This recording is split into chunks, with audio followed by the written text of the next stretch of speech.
So I saw this post the other day when I was scrolling social media that said about a time where a teacher said the words, "I don't want to be a teacher anymore." And when I saw this post, it really stuck with me because I can remember the exact point in my teaching career when I decided that maybe teaching wasn't for me. So it was October, my very first year of teaching, and I was the first car there. I was planning the day of. I would rush to school to plan for the day, try to print everything and prep everything for the day. And oftentimes I would stay late. I would be there grading, I would be there responding to families. And it seems like no matter what I did, I could not get caught up and I couldn't get ahead. So at that point, I had backstory. I'd wanted to be a teacher since I was 5 years old, so I was super excited to get into this. But I quickly realized that teaching wasn't actually what I thought it was going to be, and I questioned whether or not I was going to be cut out for this. So I remember in October, my kindergartners at the time were in their Halloween party. I was overwhelmed, and I just started to ask myself, maybe this isn't it. Maybe I'm not meant for this. Maybe I'm not cut out for this. Can I do another year of this? And I still remember when my kindergartners graduated later that next year in December, I had reached burnout. And that October or in that June when they graduated and I watched them cross the gymnasium, I decided that my last year had been a complete failure. Not a failure because I didn't show up for the lesson plans, I didn't show up for my kids, and I didn't do my best, but because I was so bombarded with chasing a to-do list that I wasn't actually there to make an impact with my kids. And I wasn't there to experience their learning moments. My kids were learning amazing things, and I was so caught up in a to-do list that I can never get done that I didn't actually get to enjoy those. And I decided in that moment that I was a failure. I remember tearing up as my little kindergartners were graduating, and I remember thinking, I cannot do that again. So, being who I am, I decided from that point on that I'm going to give it my all. I'm going to figure out how to get ahead of this to do list so I can be there and actually make the impact that I was destined to make and be there for my students. So that's when I decided to dive into time management. And that's honestly how I got here today. So, with all that being said, that's a little bit about my backstory, but let's go ahead and dive into 5 steps I took in order to become the present teacher and to be in the moment and to become that teacher that I know I'm capable of being and to make that impact with my students that made me passionate about wanting to go into this profession in the first place. So, here are the 5 steps I took, and I'm hoping that you can take these 5 steps and incorporate them into your day so you can be that teacher that you know you're meant to be, but you just can't because you're overwhelmed with how much you're expected to do as a teacher. Hey, teacher bestie. My name's Helena, and I'm the creator of the Present Teacher Podcast. I'm a first-year teacher coach, and in this podcast, you are going to learn everything from simple, actionable classroom management, social emotional learning, and teacher wellness strategies. You know that impact you want to make in the classroom? Well, we're going to make it happen here.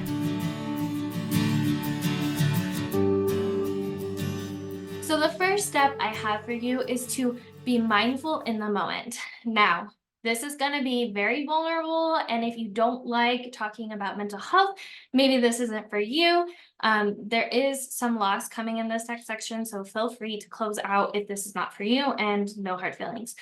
So the reason I say mindful in the moment, I'm going to back up to when I was in my master's degree. So I graduated from high school with 2 years of college done.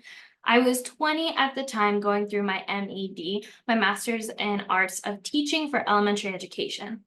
And it was an extensive program, meaning I had to do 10 months through my MAT and get certified at the same time. And it was around December when I opened the door and saw my father there, and he let me know that one of my siblings had passed away due to suicide. And I just remember in that moment, my knees collapsing, and I was just distraught because my sibling and I had been like best friends growing up. And I was just, I couldn't think. I was supposed to go at the time to Mexico for 8 months or 6 months to finish up my master's program, but that wasn't even a question. So I went down to New Mexico with my then boyfriend, Kyle, now husband. And we went down, we planned the funeral, and it was really, I think, a couple days before Christmas, honestly. And there came a point where I had to reach out to my program and tell them what happened. And they told me that I would either have to continue through this master's in elementary education program, or I would have to restart and pay $40,000 in tuition. So, being who I am, I decided to push through and to continue through and to keep going with the program. That was the hardest year of my life. I wouldn't have done it without the help and support of my family and my close friends, my boyfriend and his family. And I ended up going and seeking, mental health support. I was diagnosed with anxiety and depression. I did go on medication. It didn't end up working for me. But despite all that, I managed to graduate in June with my master's in elementary education and get certified. Now, at this point, I had moved across the United States from Oregon to New Mexico for my first teaching position, and I had thought that I had made it. I thought that this was going to be the easy part. I had gone through all that. What could possibly be harder than that? And boy, was I surprised. And what I would find myself doing is throughout the day, I would nitpick everything I did. I would either be reliving situations and how I taught throughout the day and kind of like wish I had done better and I should have done this. And at the same time, I was terrified about what was going to happen in the future. Was I going to be good enough? Were my students' test scores going to go up enough? And it really felt like I was being pulled into these two extreme different directions at the same time. And that's when I reached out to a counselor I was seeing at the time. And she let me know that it's all about being mindful. Now, mindfulness is being in the moment right now. So not letting your mind pull you in either the future or the past, but being here in the moment. Now, if I'm being honest with you, back at that time when I was starting my first year of teaching after losing a sibling of mine, moving across country, I had a hard time being in the moment. I couldn't sit here and talk to my kids without having a whole conversation in the back of my mind. And so, what she told me to do was to actually just focus on one thing at a time and pick an activity to help you be mindful. So, for me, that was vacuuming. I know I'm weird. I like to vacuum my house. So, what I would do and mop it. So, what I would do is as I was vacuuming, I would just practice thinking of nothing else but vacuuming. And it was like a muscle. It's just like working out. The more that you do it, the better you get at it. And so, what would happen is I would focus and be in the moment for maybe a minute, and then I would go off on a tangent in my mind. Maybe eventually I got to 5 minutes and then 10 minutes, and eventually I could do it the entire time I was vacuuming. And this whole idea of being mindful in the moment was really, again, a muscle I had to practice on, and I got better and better as I went. And now I'm happy to say that more times than not, I'm here in the moment. And the reason that I've made this such a priority in my life is I wasn't able to reach my kids in the ways that they deserved. I wasn't able to see that this student, although they looked like they were struggling this when I was on autopilot, they were actually struggling with this. I was able to meet my kids where they were, and I was able to hold space for them and meet them where they're at, which is the whole value and mission I had as a teacher. So, practicing being mindful in the moment. You can do activities, like I said, where you just focus on being in the moment and not letting your mind wander. And don't, I tried really hard not to be hard on myself when it would wander, but I would remind myself, hey, we're practicing this. Let's go back to this. We can come back to that thought later. Meditation is something, yoga, exercising, all of these are really great ways to get yourself out of your head and into your body and to be in the moment. So that's the first step I highly recommend that you do, is to be mindful in the moment.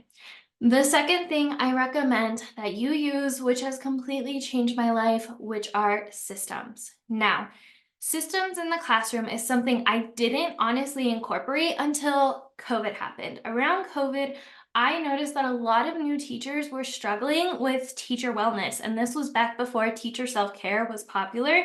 This was right before that. And so I wanted to start creating resources that helps teachers be in the moment and take care of themselves when, as you know, as teachers, we are so dedicated to our work that we're so much like high likely to pull ourselves into 20 different directions and neglect ourselves. Not that we don't love ourselves, but we prioritize other people over us. So that's when I started learning about systems. I actually started learning about systems in my business and in my community here on the Present Teacher. I learned about things like SOPs, which are standard operating procedures on how you do things. I learned about batching, like doing like-minded tasks at the same time. And I started incorporating these concepts I was using in business into the classroom. And what I discovered was it was actually working. So with that being said, I'm very practical. Here are some systems I incorporate into my class that make it so I can run my classroom on autopilot so I'm not working on the weekends anymore. By incorporating these business practices that I started incorporating into my classroom, I was able to leave on the weekends.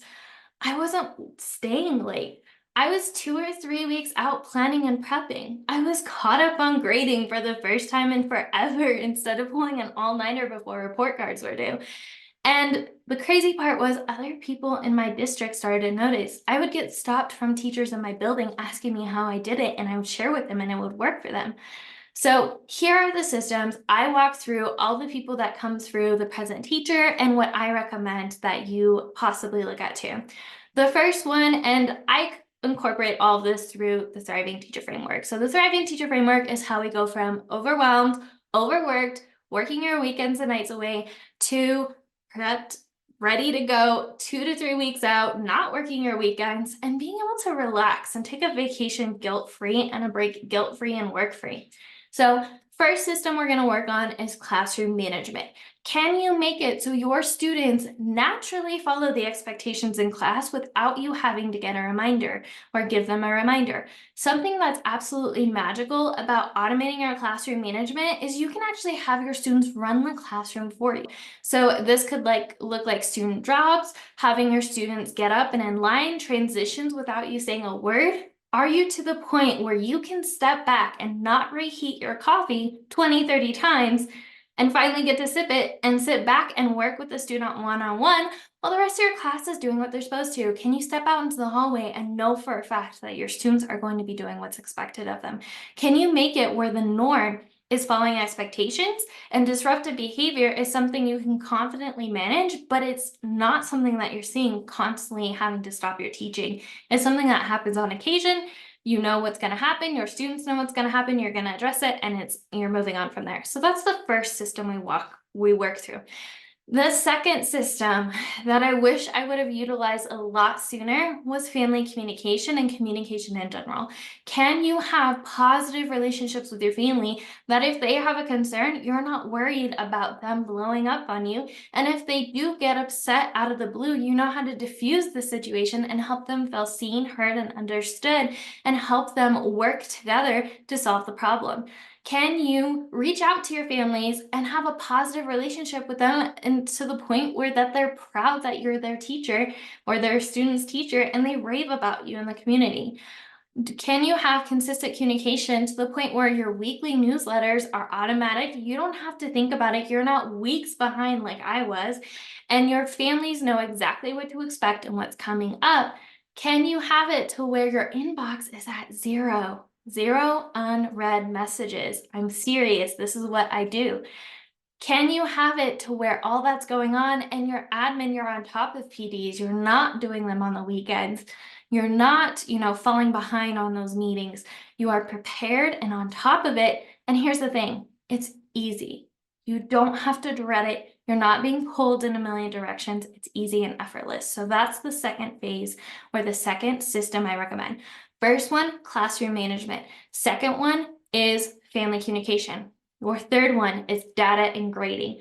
I'm going to be honest with you, kindergarten, my first year, I graded everything, and I have a super embarrassing story to share with you.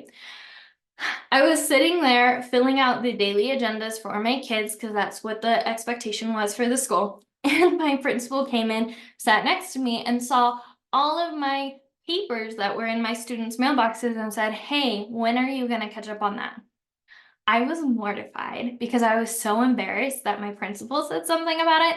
I'm serious. I was not one of those teachers that was on top of it. And I would be that teacher that would stay up the night before report cards were due, like I said, and I would be grading and pulling all-nighters. It was that bad. I'd stay late after work, and my husband would now then boyfriend would be home without me while I was grading. I'd be grading on the weekends. I was grading on winter break. Winter break, I still remember going to Starbucks and sitting there for 8 hours just grading all these papers. Here's how we fix that. Do you know how to just grade the things that matter and just give feedback on the things that don't? Do you know how to create systems that make grading effortless to where you're grading things that you already did that week and sending it home by Friday?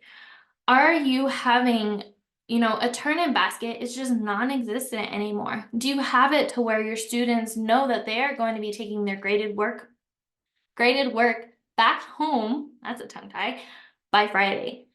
Do you have that system in place? And if not, that's okay. That's what I had to learn to do. And it's, oh, you guys, if I could put it into words. On Thursday, I sit there, I listen to a podcast, I listen to my music, I turn off the lights because I'm an introvert, and I do my thing. I grade, and it's done. That whole week that we just did is done. My grades are inputted into the grade book. My data from small groups are inputted, and I don't have to worry about it. It's done. So that's the next step, is grading. So classroom management, communication, grading. Fourth one, lesson planning and prepping. This is, oh wait, no, I missed one, organization, and then we'll do lesson planning and prepping. Organization. Do you have a way to organize all your digital files instead of going to the downloads and searching something because you can't find it? Do you have a system instead of going into TPT and searching for a resource that you're pretty sure you bought previously, but you're not sure and you can't find it, so you end up buying another version only to find out later that you actually did have that version and you finally found it? Do you have a system to have a master copy of all of your activities? That way, when you lesson plan, all you have to do is be, oh, I have these activities for it listed in my lesson plans. They're already linked. All I have to do is print them out and they're done. Do you have that system in place that makes grading almost effortless and ready to go? Do you have your resources organized? Do you have your digital files organized? All of these are really important and a very, very important step in order to plan and prep weeks ahead. The fifth step when it comes to systems is planning and prepping. Do you have a way to plan and prep not a week ahead, 2 weeks ahead, 3 weeks ahead, 4 weeks ahead? Do you know how to go from planning one day and prepping another day at least a week out in advance? Do you have that to where you can relook at, or you've organized your lesson plans from last year, even if you're not allowed to reuse them, but look at them as inspiration and take from them and make them better for the next year? Do you have these systems in place to where you're not going in the morning and prepping the day of? You're prepped and copied and ready to go weeks out. And if you have this up, it's not that big of a deal. You already have the activities done. And if you lose a prep, it's not that big of a deal. You're already planned and prepped. That's what I learned to do through my business and these strategies that I applied into the Thriving Teacher Framework. The final step is, can you set boundaries? Can you stand up for yourself? Because I'm going to be honest with you, the year I decided to prioritize my time and my energy was the year that I made a greater impact than I ever have. And that's because I wasn't pulling from a frazzled space. I wasn't feeling like if someone asked me one more question, I might explode. I wasn't coming home disassociating and spacing out because I had no more emotion or mental capacity to give to myself or my family. And do you know how to set those boundaries in a way that doesn't make you feel guilty, in a way that you know why you're doing it, and it's easy. You don't have to think about it. Leaving at contract time is normal for you. Not signing up for extra stuff that you don't want to and saying it in a way that's polite and positive Is that natural to you? And how can we work on creating that? So those are all the systems I created to become the present teacher. So as a recap, we're talking about the 5 steps to become the present teacher and what I took. The first one we talked about was being mindful in the moment. The second one, we talked about systems and those 5 systems. Now let's talk about the third step I took in becoming the present teacher, and that is creating a schedule you're going to love. I'm going to be real with you. This is what my schedule used to look like my first year of teaching. Plan for the day, lesson plan, prep for the day, grade all the stuff from today, and that to-do list that was huge, or that grading pile that was forever long and would never end. Respond to that email, diffuse a situation, reach out to a family, input that data, catch up on that PD if I had time, and I would hopefully maybe get all of that done only for it to restart the next day. I was exhausted. In December, I remember waking up that first year, looking around in the bedroom and crying because I had slept the first 4 or 5 days of my break. And not to scare you, but that's the reality, and I don't have that anymore. So creating a schedule you love, that was my old schedule. Now, here's my new schedule. I use this with batching. I theme my days. You tell me which one feels better. Today, I need you to write lesson plans, prep those out, grade all your assignments today, reach out to families, complete PD, and input your small group data. Okay, that's your to-do list for today. All right, that's option 1. Now, option 2, I need you to lesson plan as far out as you can, and that's it. That feels way better energetically. And so creating a to-do list that was laid out to where I just had one thing that was taking my energy each day was life-changing for me. I went from being a to-do list that would keep having to refill itself and I would have to keep redoing and rewriting every day to one simple task each day. And sure, I check my email before I leave and in the morning and I make sure it's still at 0, but that's it. So this is what I did. I was mindful of what my energy was like throughout the week. So I noticed, hey, on Monday, I come in with 100%, I'm rested, I've had the weekend, and then by Tuesday, I'm at like an 80%. By Wednesday, I've got 60% energy. Thursday, I'm at 40. Friday, I'm at 20. Like, I'm an introvert, I'm capped out. I don't want to go talk to a bunch of people. I want to shut my doors, close the lights, shut the blinds, and just kind of chill. So then I started picking out what are my classroom running activities. Now, remember, I took this from the business world. IPAs are your income producing activities. Same thing, different concept. Instead of income producing activities from the business world, I want you to take classroom running activities. These are the things that you have to do on a weekly basis or your classroom will fall apart. I asked myself, what are the things I have to get done? I absolutely have to.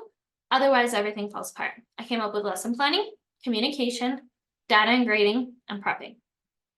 Those are the things I have to do on a weekly basis or my classroom will fall apart and I'll show up and not know what to do.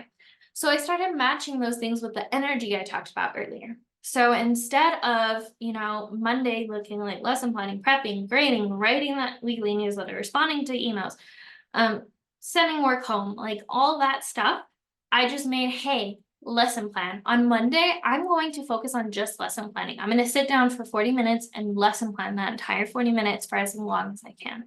And that's what I focused on. On Tuesday, I noticed that, hey, if I prep the day after I lesson planned, everything's still fresh in my mind and I just lesson planned the day before. So let's say that Monday, I managed to prep out that following week. Okay, I'm good. Tuesday, I would sit there at the printer and I would sip my coffee, and on my prep, I would just make copies and, put paper clips on them and lay them out for the next week. That was Tuesday because it took like 80% energy, not really, but I liked having it right next to lesson planning because that's how my mind worked. Wednesday was communication day, weekly newsletter. Hey, I need to send that out by Friday. I'm going to make sure that's done. Oh, I have PD that's due Friday. I'm going to do it that day. Ooh, I didn't get to respond to that email. I'm going to do that now. I'm going to make sure my inbox is at 0. That was my Wednesday. Thursday was grading and data. Thursday, instead of having a to-do list of 20 things, I just had to focus on grading. And what I loved about that is I could listen to a podcast depending on what I was grading, music, turn off my lights. My energy is at 40, so I don't really want to go talk to people. So I would just sit there and grade. And then Friday, guys, was my favorite thing. Friday was a catch-up day, meaning if I was done, I got to hang out. I got to go on a walk, read a book. I really want to change my bulletin board, but I haven't had time, so I'm going to do that. Or if, let's say we have assembly on Monday, I just shift everything down. Let's say on Tuesday, I had to cover a prep or something. I just shifted everything down, and it wasn't that big of a deal then if I have a meeting on such and such date, because I don't need that fifth prep. I mean, I enjoy my fifth prep and I like having my, lights closed, but I don't need it. So that was the next thing. So going back to the 5 steps to becoming your own version of a present teacher: 1, mindful in the moment; 2, systems; 3, creating a schedule you love; and 4, an impact. So here's where the fun comes in. When you are showing up in the morning, your lesson plans are done for this week. Everything's prepped, ready to go. You've already caught up on grading. Your to-do list has 1 thing on it, and your inbox has 2 emails that you have to respond to in the morning or in the afternoon. And you have like a PD to do, but you don't have to worry about that till your communication day. You're able to show up then with those students in the moment. I'm not thinking of the endless to-do list on my desk while my kid and I are working on phonics, on digraphs. I can sit there and be in the moment and be mindful, like we talked about. And this is where the impact happens. This is where the impact happens. This is where I have the energy on parent-teacher conference when I work as a team with my family and say, hey, here's what I'm noticing. Your student is really good at this. I noticed they have some struggles with this, or that we could work on this together. Let's work together. What would you like to do? How can we work together? Oh, you need some resources at home? Here you go. And the impact is different. You're there in the moment, and it's just way more fulfilling to live your life in the moment than behind a to-do list. And I'm nobody special. I was that teacher that was gonna quit their first year. I was that teacher struggling with anxiety and depression. I'm just an average teacher, and I managed to have that life, and you are too. You're able to make that impact. You're able to come in the morning excited, caught up. You're that teacher that's doing what you're meant to, which is making the impact, being in the moment and teaching, and it feels so different. And that's why I created the present teacher, is to help you get there. I want you to be there. I want you to be there making as much impact as you can. And I want to help you get to that point. So this is where everything ties in. And this is my favorite part, is where you make that impact.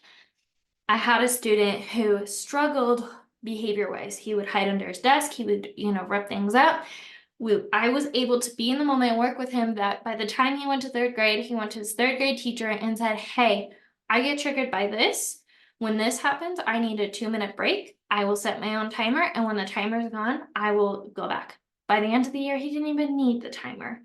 I had a student who came in 2nd grade, did not know how to write his name, did not know how all his letters, and by the end of it, I got to see him read his first book. And the tears in that kid's eyes, because I was able to be in the moment, to see him read his first book, he asked to take that book home to show his mom.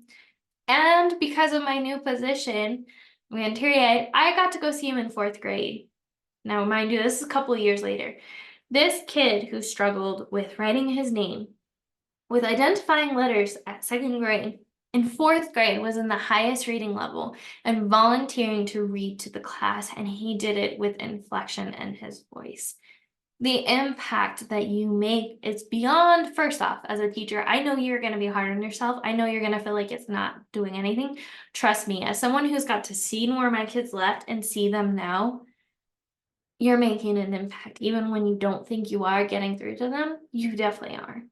And so my point is, you're making an impact and you're making a difference, and it makes a difference. And being there for these little moments and being able to enjoy them is the reason you're teaching. and I want to help get you there. The fifth and final step to becoming the mindful teacher on your own is to take care of yourself. As I said, that first couple of years, I was waking up at 4:30, going to work early, crying a couple times at work because of how overwhelmed I was, coming home at 6 or 7, sometimes the custodians kicked me out, to being able to show up excited, and my energy is just more stable throughout the week, and I don't have to worry about it. And I used to not want to take care of myself because I felt like it was selfish. I'm going to be vulnerable here. I felt like it was selfish, and energy I spent on myself, I could have spent and poured into my kids. But the problem was, the less I poured into myself, the less I had to offer. So, I would be like dipping, dipping, dipping, dipping. And eventually I had 10% filled to just kind of give to my kids and vote where my energy had to go. And I was snappy, and I didn't like who I was becoming, and my mental health struggled, and I knew I had to get away. And I learned that taking care of myself, eating healthy, having the energy to eat healthy, being ahead enough at work to go to the gym every day, to not take work home on the weekends, to have time to pour into this community like I have for the last couple of years has made so much difference. And if I can do that, full-time teaching and full-time sharing on here, I know you can too. So with all that being said, I want you to know it's possible for you. It is possible for you. It is possible for you. It is possible for you. If it's possible for me, you've heard my story. If it's possible for me, it is most definitely possible for you. Instead of looking at the teachers that are more experienced than us as, why am I not there yet? Remind yourself that they are showing you what's possible for me. Those teachers you look up to, whether it's on social media, email lists, teachers in your building, they started off exactly where you are. The only difference between where they are now and where you are is they've had more time to come up with these systems, come up with these steps, and figure out what works for them. Teaching is just one big experiment, guys. We are just figuring out what works for us and sticking with it. And it's just a big experiment to figure out, hey, this works for me. No, this doesn't work for me. And we're all different. I'm never going to tell you that, hey, the specific way I lesson plan has to be the way you lesson plan, because you're different, just like our students are. You get to try things. And that's why in all of my emails, in all of my podcasts, and all my YouTube videos, I sign off with "We are stronger together," because it's true. The best PD you have, my friend Annabelle from La Maestra Loca shared this on my podcast. The best PD you have is the teacher down the hall. And that's so true. Just seeing what others have to say and systems that they've created and taking it and warping into your own, that's the fun of teaching. And that's why I so much believe in community, because I'm not the expert. I'm sharing what worked for me, hoping you take it and morph it into whatever works for you, so you can do that to the next person, so you can do that to the upcoming teacher. And that's my mission. So with all that being said, that wraps up the 5 lessons in becoming the present teacher. So number 1, mindful in the moment. Can you be in the moment with your kids, with your family, with your loved ones, without having a to-do list on the back of your mind or being pulled into 2 or 3 different directions? Number 2, systems. Can you automate your classroom to where you're leaving at contract time? You're going on vacation guilt-free, and it's easy. It's a habit. It's like brushing your teeth. You don't have to think about it anymore because it's automated and it's free. Third thing, creating a schedule you love. Are you taking ownership of what your schedule looks like? And are you creating a life and a schedule that makes you feel good, that makes you help you show up as the person you're meant to be and the teacher you're meant to be? Number 4, impact. Are you able to show up and be that teacher you know you're meant to be, and I know you are capable of being? Number 5, taking care of yourself. Are you keeping your energy up at 100% so you can vote that 100% where it goes? Or are you keeping yourself low and dipping down to 10 and only having 10% to give? All right, so with all that being said, those are the 5 steps to becoming the present teacher. So I know this was very vulnerable of me, but I hope you got something out of this. And you know me, I like to keep it real. I like to be honest. If you want to take this a step further, if you want to keep working with me, At the end of the month, in the beginning of October, by the time this comes out on the podcast and YouTube video, I'm going to be opening up a community. Here's what I'm going to do. In this community, I want to show you behind the scenes what systems I'm working on. We're going to use the Thriving Teacher Framework. I'm going to show you what I use for classroom management. I'm going to show you what I use for communication, data organization, planning, and prepping, and to take care of myself. There's 11, 12 modules on there. People on the waitlist have already been telling me what they want inside this community, and I've been creating it for the last couple weeks. It's already done. It's already created. Once you're in, you get to, you're like, hey, I need help with lesson planning, like now. Skip to the lesson planning section. If you're like, hey, I really need to help figure out how to communicate with my families, go to that section. It's a choose your own adventure. So that's the first thing. We have the Thriving Teacher Framework, the different phases I talked about how I automate it. And my goal with this is you take what works for you and you make it your own. Second thing we have is a community. I believe that we are stronger together. And I believe that a lot of new teachers would do so much better if they had support, if they had people cheering them on, and if they had people there to listen to them. And most importantly, if they had people there sharing their ideas. I'm not the only expert in that community. I promise you that. You're an expert and you have a new system, a new way of doing things that is going to completely blow another teacher's mind. That's going to be like, hey, I should do it that way because I like that way. So I want to create a community where you can share your wins, share new strategies, share when your second grader learns to write their name, share, when you get to go on a vacation and take a selfie of you taking a vacation without bringing work. Share about you having so much free time that you get to start your own business or start your own community like I have. I want you to be able to share that, but I also want you to ask for feedback. Hey, I'm struggling with this. Does anybody have this? I want you to feel free to reach out to other people in your area. Maybe you'll find somebody that's like I don't know, I'm in New Mexico. I was from Oregon, somewhere from there. Hey, you want to meet up on the weekend to get ahead so we can start incorporating these systems? I want you to have that. I want you to, hey, do you want to meet up virtually on our prep to keep each other accountable that we're focusing on one main thing and to make sure we get it done? I want you to have that community. And then also, action. I am using a platform called Kajabi. Those of you that are also content creators, you'll be familiar. If not, that's okay. I tried communities in the past and I liked them, but I didn't like them because not a lot of people like Facebook. So I'm using a different platform.